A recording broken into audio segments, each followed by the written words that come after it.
in case. Okay, let's try another take. Wow, I like how these drums are sounding by themselves. Now let's see how they sound through the mic.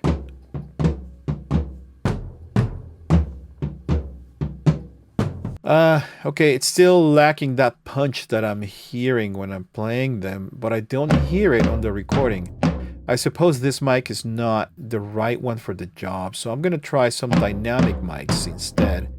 That way I'll be able to place them really close to the drum heads and see what happens.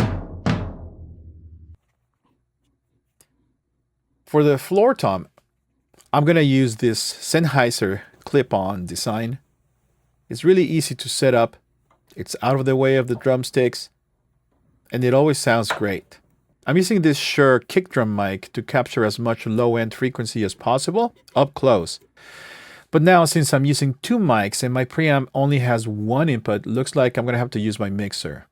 I like to use an analog mixer to sum up all of my signal sources in the analog realm because I have done all of this digitally before.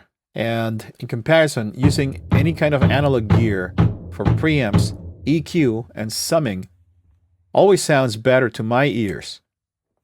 This is a technique that was used to record hundreds of great records throughout the 60s and 70s, when recording channels were very limited and producers and engineers had to figure out creative ways to group instruments on a mixing board before committing it to tape.